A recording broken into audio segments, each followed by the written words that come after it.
días a todos, a todas, bienvenidos. Vamos a tener hoy un nuevo programa de la Escuela de Gestión de la Construcción aquí en la radio de la Cámara Argentina de la Construcción.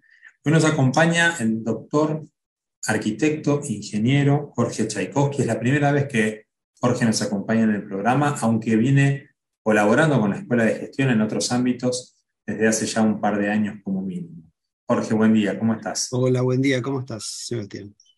Bien, muy bien. Bueno, Jorge, es raro conversar con alguien que es arquitecto, es ingeniero y es doctor. O sea, creo que son pocos los profesionales que han alcanzado tantas titulaciones universitarias. Contanos un poco a qué te estás dedicando. Soy profesor universitario, Uf. profesor titular, soy docente universitario hace mucho tiempo, desde 1984. Además de eso, investigador de CONICET, y hice toda la carrera de CONICET desde 1987 como becario hasta ingresar a carrera. Eh, Como título de grado de licenciatura soy arquitecto, el doctorado es en ingeniería. Eso sí es algo raro, que un arquitecto se doctore en ingeniería, y soy uno de 3 casos en la Argentina. O sea que Tres ese, casos. Bien, es extraño, pero en mi universidad soy el único. Así bien, que, ¿y a qué me dedico? Bueno, junto con la cátedra, a veces los decanos piden otras obligaciones, ¿sí? Y entonces un antiguo decano ya jubilado, durante varios años veníamos haciendo con mi esposa, también profesora titular y también investigadora de CONICET, veníamos haciendo un curso de posgrado en estos temas de eficiencia energética y diseño ambientalmente consciente. Todavía no usábamos la palabra sustentable. Y entonces pidió que por favor lo transforme en una maestría. Y yo me espanté, dije, no, que es pasar de 100 horas a casi 600 horas, o sea, armar toda una carrera, dije, es una locura. Pero bueno, especialización, te voy a traer una propuesta de especialización. Bueno, le pareció bien, me dijo, bueno, mirá que no fue para tanto, ¿no? La especialización son 376 horas. ¿Por qué no estirás un poquito más? claro. Y bueno, y así terminamos con 2 carreras. Una se aprobó en 2011, la otra en 2012.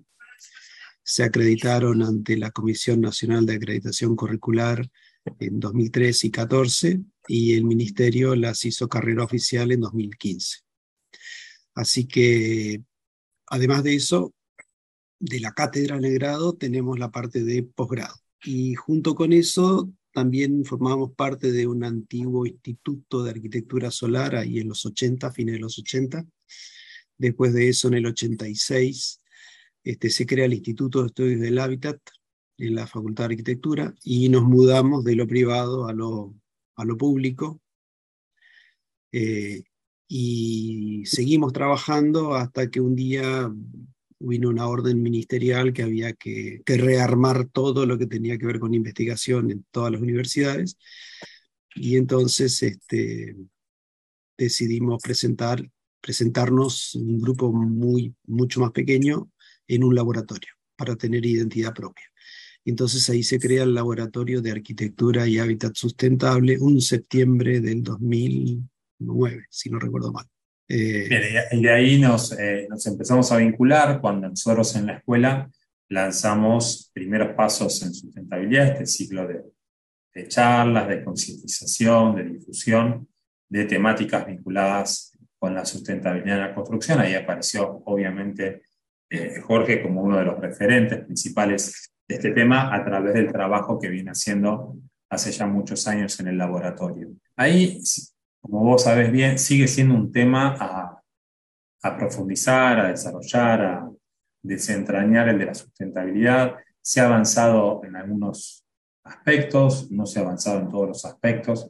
Si tuvieras que contarle al que nos está mirando en la radio de la cámara, ¿qué es la sustentabilidad en la construcción y qué abarca? ¿Cómo podremos decirlo fácilmente? Se supone que la sustentabilidad es tratar de continuar desarrollando todas nuestras actividades con el menor impacto ambiental posible desde lo local, regional a lo global.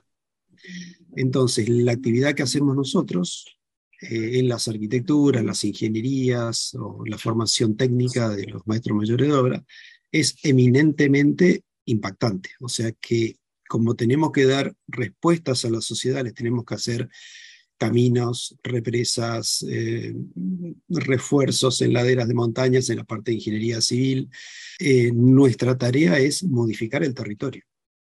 Y sí o sí terminamos impactando de manera dura y permanente, porque nuestras construcciones no terminan, sino que se sostienen en el tiempo y se van incrementando. Como no hay forma de que no impactemos, no hay manera, la cuestión es minimizar los impactos. Entonces, si pensamos en lo local, la minimización de los impactos tienen que ver con modificar lo menos posible las condiciones del sitio. Esto está para la gente que hace certificación sustentable tipo LEED, BREEAM, inglés, Passive House alemán.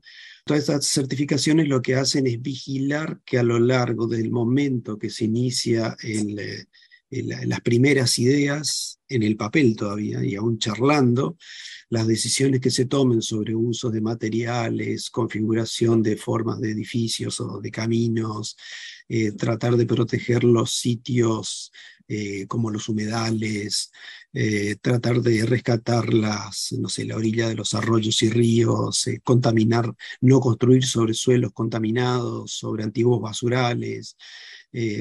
Si se va a construir en sitios que han sido impactados, primero hay que hacer toda la remediación ambiental antes de poder usarlo. Bueno, es todo totalmente lo opuesto a lo que podemos ver que se hace en nuestro país. Entonces, la presión sobre el ambiente es muy fuerte. Las razones son lógicas y tienen sentido, que son las reglas del mercado. Entonces, con las reglas del mercado, es muy difícil poder sustentabilizar lo que tiene que ver con el modo de pensar del mercado. ¿Es imposible? No, no es imposible. Entonces, ¿qué es lo único que hay que hacer para no caer en lo que se denomina greenwashing? Que es, le ponemos un panelcito fotovoltaico, un murito verde, un poquito más de pasto, plantamos algunos arbolitos y entonces eso se dice que es sustentable. Bueno, la cuestión es ir un poco más allá y en el caso de ciertas obras compensar. Entonces, si yo daño mucho este sitio, busco otra zona que esté dañada y lo compenso, por ejemplo, no sé, forestando, armando un parque, Claro. una plaza, con fines sociales se hace una escuela, y entonces eso sería un poco la explicación desde lo simple. Lo primero es, nuestra reunión aquí tiene que ver sobre dos personas que han sido formadas para impactar de manera permanente y fuerte. ¿Cómo hacer para que nosotros dos reduzcamos nuestra acción con medidas correctivas, tanto a nivel local como global? Entonces, a nivel local, es todo lo que las personas perciben y ven en el sitio inmediato. Luego se puede extender un poco más hacia lo inmediato, que lo que se haga le mejore la calidad de vida de las personas que están en la zona. Y luego a nivel global tratar de reducir al mínimo las emisiones de gases de efecto invernadero, que es lo que en este momento nos está provocando que estemos hablando. Porque si no hubiera habido cambio climático, nadie estaría hablando de sustentabilidad. Claro. A nivel nacional, a nivel industria de la construcción en Argentina, sobre este tema de sustentabilidad, ¿cómo ves que está la situación? Veo que no hay demasiada vocación de servicio y compromiso en lo ambiental. Las provincias de Buenos Aires en 2003 aprobó una ley para poder reducir el impacto ambiental que tenga que ver con el cambio climático de los edificios. Se pasaron muchos años hasta que finalmente un gobernador firmó el decreto reglamentario, pero ya se hizo 2010. Luego volvieron a pasar un montón de años hasta que un solo municipio de los 135 municipios de la provincia de Buenos Aires decidiera aprobar una ordenanza municipal ¿sí? Con el fin de modificar el código de edificación. Eso fue en 2018. El intendente de la misma agrupación política del concejal que impulsó la adopción de la ley provincial, decidió no avanzar en la reglamentación.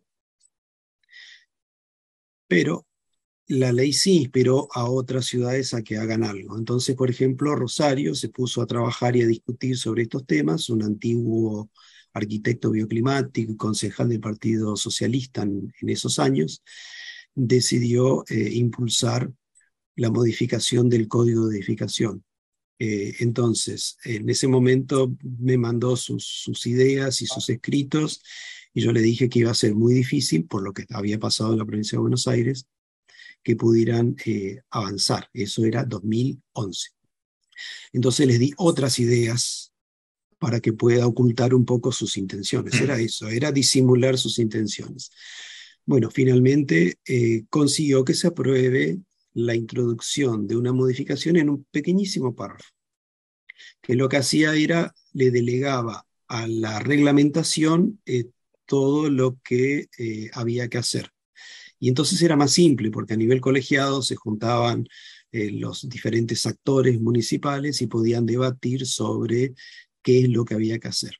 Bueno, él por supuesto pasó a ser el presidente de la comisión para la reglamentación, y se terminó armando el reglamento, pero no discutiendo en la parte política en Cámara, sino que se hizo una discusión técnica a nivel municipal, y entonces uno se aleja de los otros intereses corporativos que pueden haber en el territorio.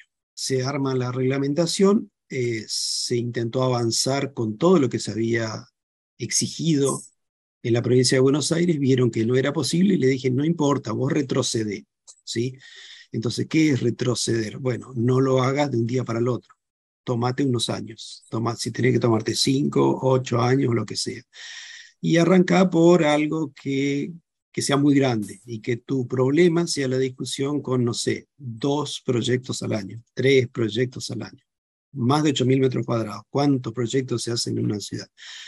Y, y entonces se arrancaron por ahí. Y bueno, para 2013 ya habían arrancado, y para el 2017-18 ya habían avanzado bastante. Y yo le advertí, mirá que se van a trabar entre 150 y 180 metros cuadrados de obra, no van a poder avanzar. Y así pasó, ¿sí?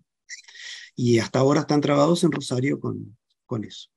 Luego, algo parecido pasó con una diputada creo que era del kirchnerismo, que en la Ciudad Autónoma de Buenos Aires, durante el gobierno de Mauricio Macri, aprueban una ley, la 4418, y perdón si por ahí se me mezclan los números en la cabeza.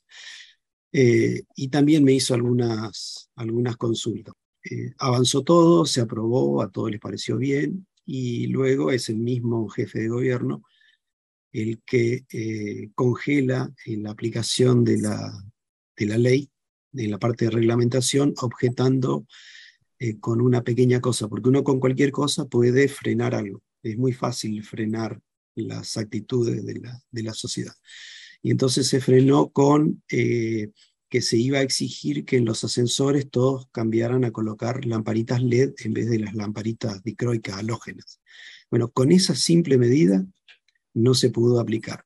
Siguieron pasando los años, ya Rosario venía avanzando bien, todos podían ver lo que estaba pasando en Rosario. Entonces, en 2016,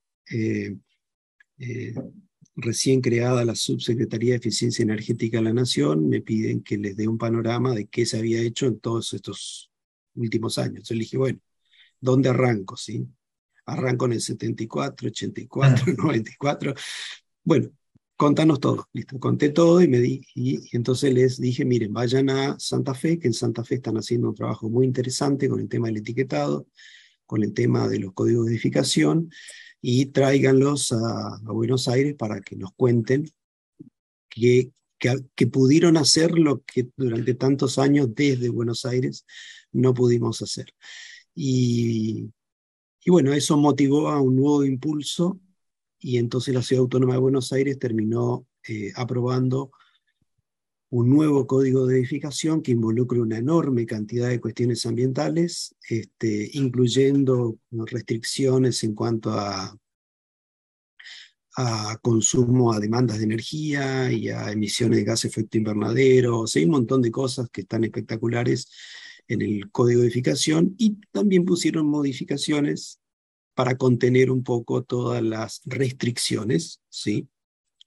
En función de la experiencia de lo que había pasado en Rosario. Hubo un intento hace algunos años, en 2016-17, donde aprobaron también una ordenanza en la ciudad de Neuquén. La ordenanza aprobada en Neuquén era mucho más amplia, no era solamente cumplir con normas IRAM, abarcaba desde espacios verdes, el tema de manejo de residuos, conservación del patrimonio edificado. O sea, era una cosa en la sustentabilidad, pero como totalidad, inspirado en Europa, de Santa Fe. Jorge, ahí vos mencionabas varias veces esto de algunos se van a resistir o hay intereses que van a plantearse contrarios a... eh, ¿Cuáles serían los costos más altos que tiene un edificio al que etiquetarías o denominarías como sustentable? Bueno, para el etiquetado no hay exigencias. Usé la palabra etiquetar, pero No, en no, no, verdad no, es... no, pero lo más importante es que agradezco mucho que menciones etiquetado, que el etiquetado, que es lo que más hay resistencias para que avance tanto en provincia de Buenos Aires como a nivel nacional y se aprueben esos proyectos de ley, es que no exige a nadie ningún nivel, pero hay algo que es mucho peor todavía, ¿sí? Que es lo que pasa con una heladera, un lavarropa, una cocina, un calefactor. Es que uno va a, no sé, para no decir cualquier casa de electrodomésticos, y se encuentra con una etiqueta y hay colores. No es lo mismo verde que rojo. Y uno, si quiere ver un poco más de cerca, ve cuánta es la cantidad de energía en valores, condiciones de laboratorio que va a demandar esa heladera, ese refrigerador, ese termotanque, o también un edificio, como pasa en el resto del mundo. Y que cada vez que uno vaya a alquilar o a querer comprar o vender una casa, un departamento o un local, como uno ve que hoy pasa en toda Europa y se ve fácil en España, es que junto con la etiqueta de la oferta de la foto, dónde está, cuánto cuesta, cuando se pide, aparece la etiqueta de eficiencia energética. Entonces, acá lo que molesta es que se diga qué tan insustentable es un edificio. Hubieron muchas preguntas sobre esto cuando se aprobó el decreto reglamentario en 2010. Y entonces se preguntó ahí el ministro de gobierno de Scioli, preguntó, bueno, pero ¿cuánto más nos costaría a nosotros, siempre hablando de obra pública, ¿sí? A nivel provincial? Ujú. Y entonces, en el caso de esa ley, es de todo edificio para habitación humana, no es solo viviendas. El etiquetado es solo de viviendas, unifamiliar y plurifamiliar. Pero cuando es de todo edificio para habitación humana, abarca todo, obra pública o privada. Entonces, en ese caso, fue el mismo Ministerio de Obras Públicas de la Provincia de Buenos Aires, dijo que era entre un 4 y un 5% de sobrecosto. Lo que sí no mencionó es que el edificio, de tener una envolvente muy fría o muy caliente en los periodos caliente y frío del año, iba a pasar a estar mucho mejor termorregulado. La otra cosa que no mencionó en ese momento, que la disminución de la demanda de energía que iba a tener por climatización, porque esa ley no hablaba de agua caliente solar, ni de electricidad solar, ni nada de eso, iba a disminuir entre un 35 y un 40%, ¿sí? Ese 4 o 5% bien. Claramente significa un costo eh, que me parece que todavía falta pulirlo.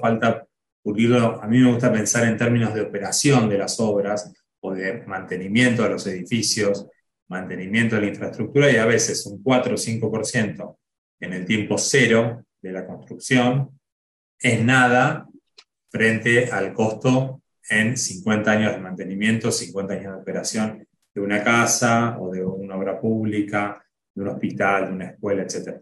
Usualmente como que esa parte a veces se deja de lado, más que nada, supongo yo, por las urgencias propias de empezar una obra, de empezarla cuanto antes, de terminarla como se pueda, más si son a veces obras públicas, ¿no? Aunque también con las privadas pasa porque suele haber otros intereses.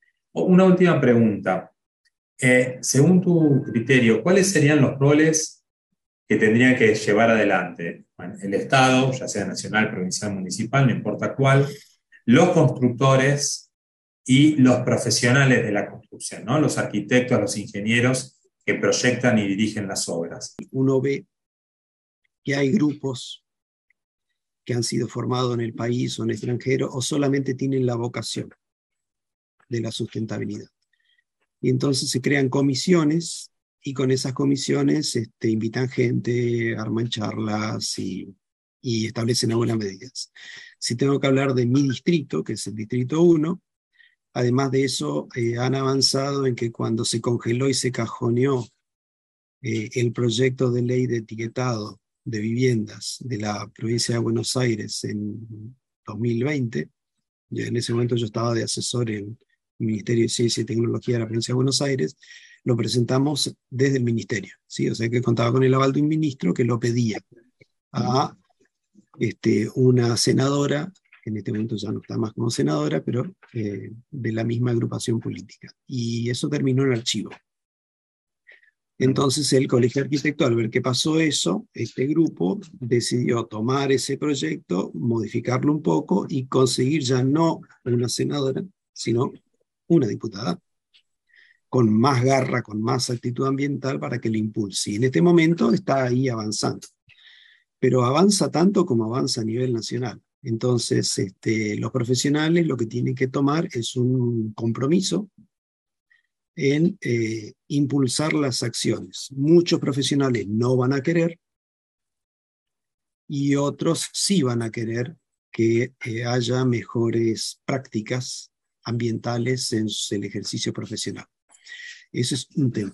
El otro tema es que ya son casi 400, 500 arquitectos, ingenieros que están matriculados por el sistema de etiquetado de eficiencia energética de viviendas a nivel nacional, y entonces tengo un par que están en mi maestría, entonces me dice, bueno, Jorge, pero ¿cómo hacemos? Porque uno en particular me dice, estoy en Viedma y no consigo ni siquiera que me escuchen, hago, muevo, todo, y no hay forma. Entonces le digo, bueno, militancia, ¿sí? Como está tan de moda esto de la militancia, entonces la militancia no es solamente con un fin político, sino que la militancia es permanente y continua, insistiendo, insistiendo, insistiendo, hasta que en algún momento se consiga un pequeño éxito.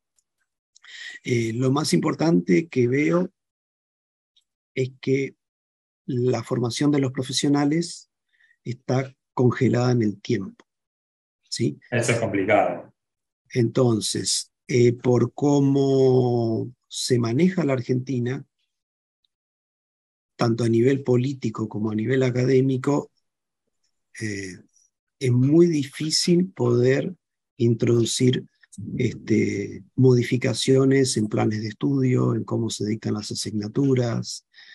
Entonces, si uno tiene una resistencia para una ley que lo único que hace es mostrar un color y que no obliga a nada, y que al contrario, al vecino, si quiere y le pide a su profesional que su vivienda sea mejor, entonces puede obtener beneficios impositivos durante una cierta cantidad de años en el impuesto inmobiliario, que es lo que buscan estas leyes. A nivel corporativo de real estate, yo lo que sugeriría es que por lo menos le ofrezcan al usuario final algo mejor que las porquerías que hacen. Y es la única palabra gruesa que voy a usar. Fuerte que Nada vas a más. mencionar. La única, ¿sí? Porque el nivel de envejecimiento prematuro, el nivel de enmohecimiento, el nivel de deterioro acelerado que tienen las construcciones del mercado de la construcción de hoy en día son terribles, ¿sí?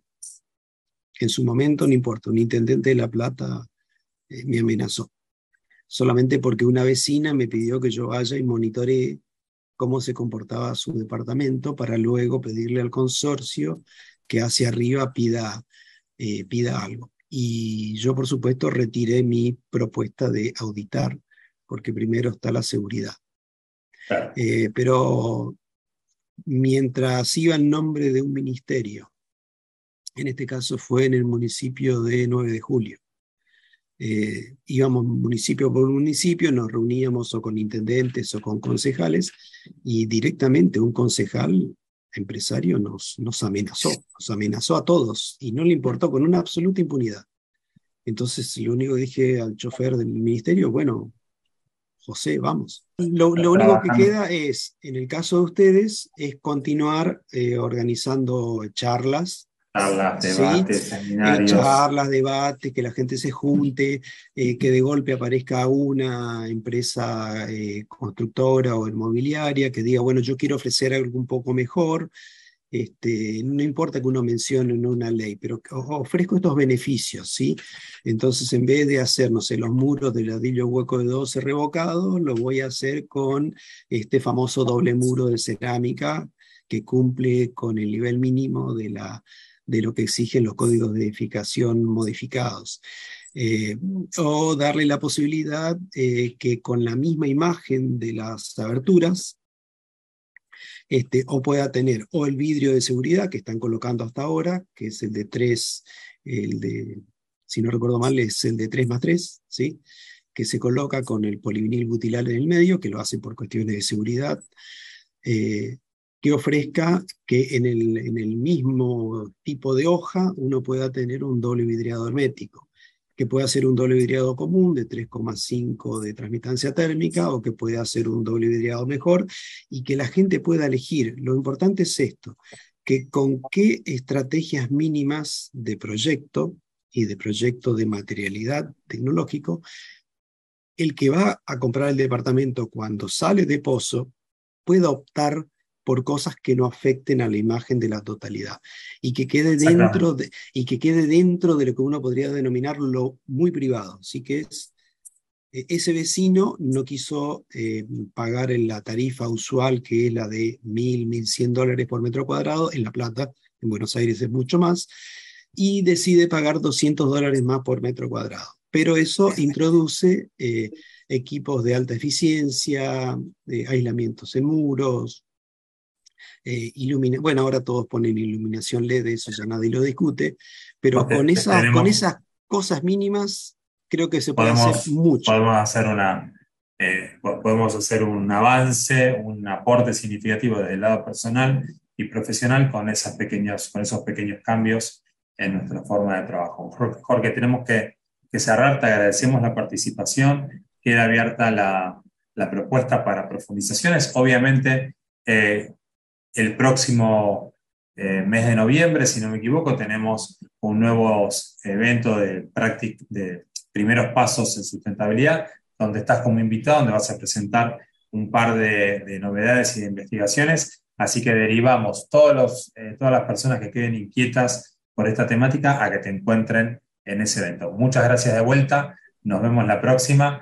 Gracias a todos por habernos escuchado. Recuerden suscribirse en el canal de YouTube de la escuela, en el canal de YouTube de la Cámara, para estar al tanto de todas las cosas que subimos y novedades que les proponemos. Muchas gracias y hasta el próximo programa.